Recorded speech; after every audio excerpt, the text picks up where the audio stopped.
With returns from injury on the horizon for two AEW stars and more, this is Wrestling Hub. My name is John, and you're watching the Wrestling Report for January 20th. Before we get into the rest of the video, make sure you subscribe to Wrestling Hub and turn on all notifications to stay up to date with everything in the world of pro wrestling. Also, don't forget to follow us on Instagram at Wrestling Hub Official, and also follow us on Twitter at Wrestling_Hub.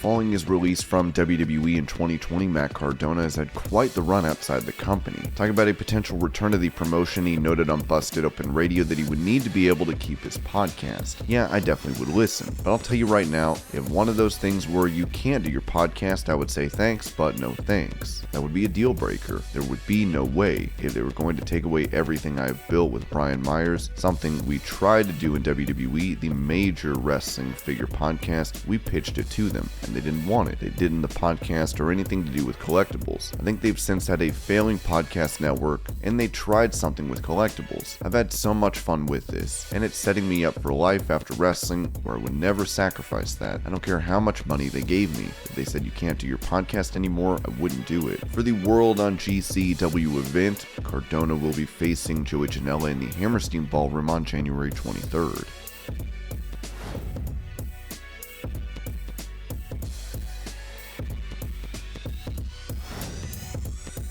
With tensions escalating quickly between MJF and Wardlow, Dave Meltzer speculated on Wrestling Observer Radio that a breakup could be coming soon. As he noted, maybe they'll do the split having to do with that match somehow. Like, Wardlow will cost MJF the match or something, because Punk should win. But MJF always has an excuse when he loses, so maybe that's when they do the split. They're at the point with the split where they really need to. It's been teased for 2 years. They probably are about ready to pull the trigger on that one.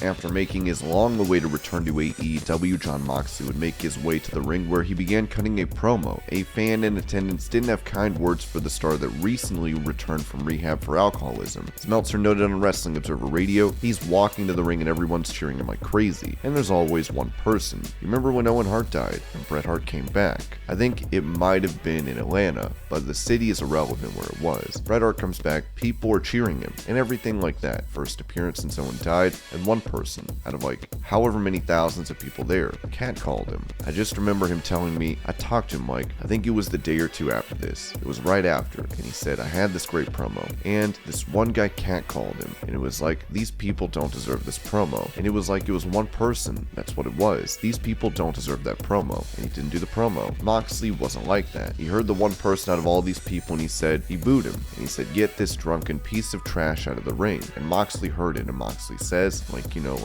you, get out of here. And it's just there's always one idiot in the crowd. But it's of all the things to say on this day to that person.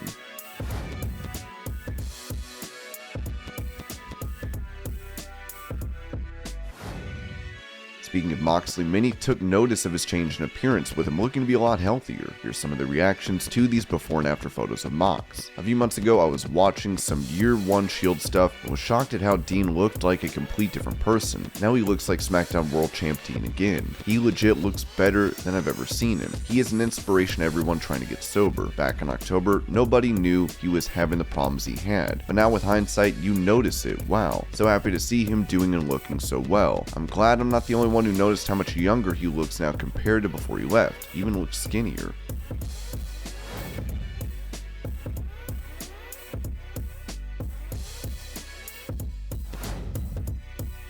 With SmackDown Women's Champion Charlotte Flair set to be involved in the Women's Royal Rumble match, this has her father Ric Flair excited over WWE's potential plans for her, as he took to his podcast to say, I'll tell you, the last couple of years have been absolutely phenomenal. They've done some damn good stuff with Ashley and Bianca Belair. I think the girls' battle royal was as good as the boys. I'm dying to see what they do with Charlotte. She's gonna be in it.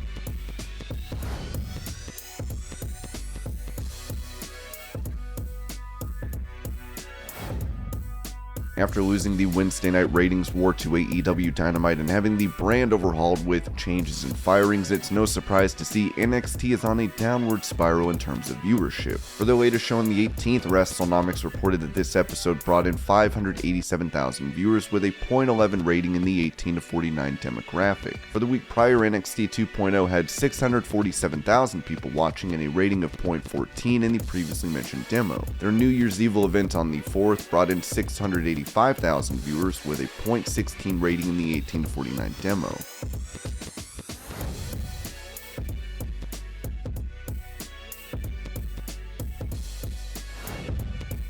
Given his pal Kevin Owens recently re-signed with WWE, this had fans wondering what would be next for Sami Zayn. Many assumed Kevin Owens would let his contract expire this month and would be on his way to AEW, with him thinking the same thing about Zayn. Now it's been reported that Sami has apparently re-signed with the company. Last month it was reported by Wrestling Observer Newsletter that there was backstage chatter that Sami Zayn re-signed with WWE as his deal was coming due. Fightful Select has been able to confirm that Zayn did actually re-sign with WWE and is locked down for several more years. One person we talked to around that time said Zayn was kind of private about the negotiations, but that WWE made it clear they wanted to retain his services.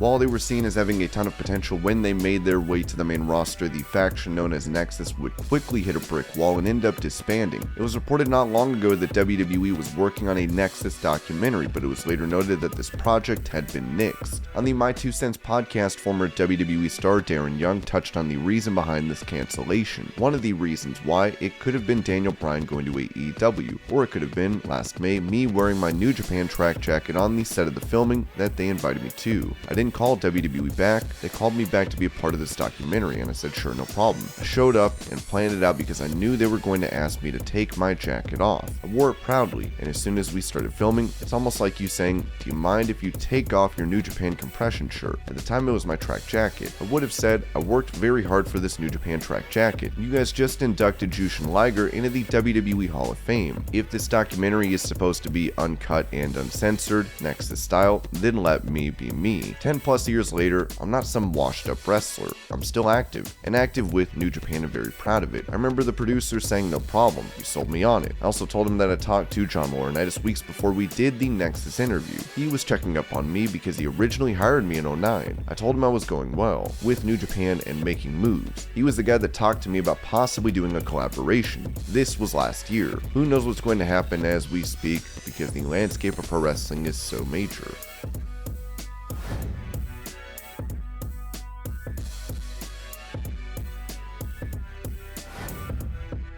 During this past weekend's AEW Dark tapings, Tony Khan announced that Eddie Kingston had suffered an injury during a GCW event. The injury has remained undisclosed, but the Observer recently noted this regarding his comeback. Kingston should be about 3 weeks, hopefully 3 weeks, I guess is the best way to put it. I don't want to give a timetable because I don't know that anyone knows, but he's hoping for 3 weeks and then back.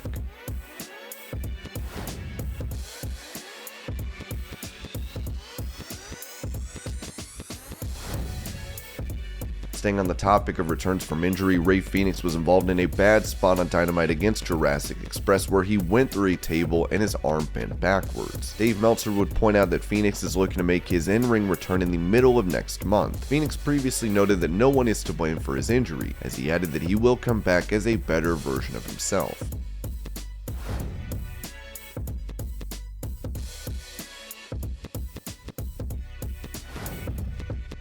Recently, WWE cut a lot of people from NXT, which mostly consisted of Triple H's handpicked staff like William Regal and Road Dogg. Despite these alterations, Ringside News has reported that the operations on the brand have not differed much. WWE slashed the staff in NXT, but we were told that the operation in NXT 2.0 wasn't really affected by the slimming staff. They have the same order that was instated when the change was made from Black and Gold to 2.0. The only difference is there are less people.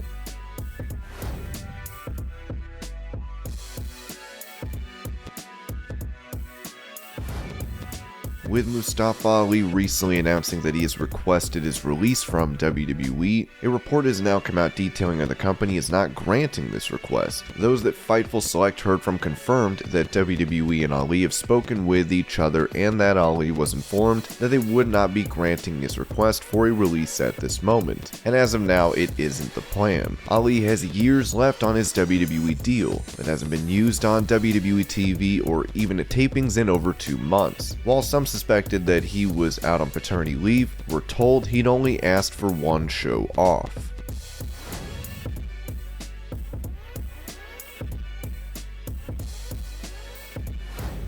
After not releasing a video game last year due to the abysmal sales and reception for WWE 2K20, Brandon from BDE on YouTube shared his first impression after playing WWE 2K22. As he noted, "If I'm being completely honest, I was pleasantly surprised. I actually had fun. I felt that the gameplay was pretty smooth. I don't know how to describe it, but 2K22's gameplay feels very familiar, but also fresh at the same time." Rey Mysterio has been announced as the cover star for the title, as fans will be hoping for a better game this time around.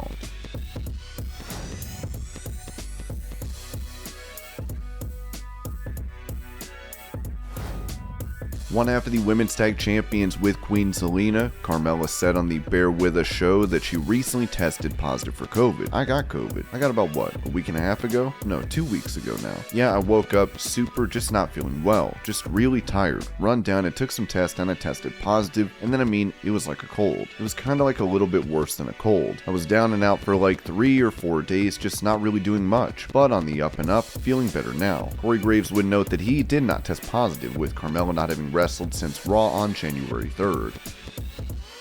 And this was your Pro Wrestling News Update. I hope you're all having a great day. Thank you so much for watching, and I'll see you later.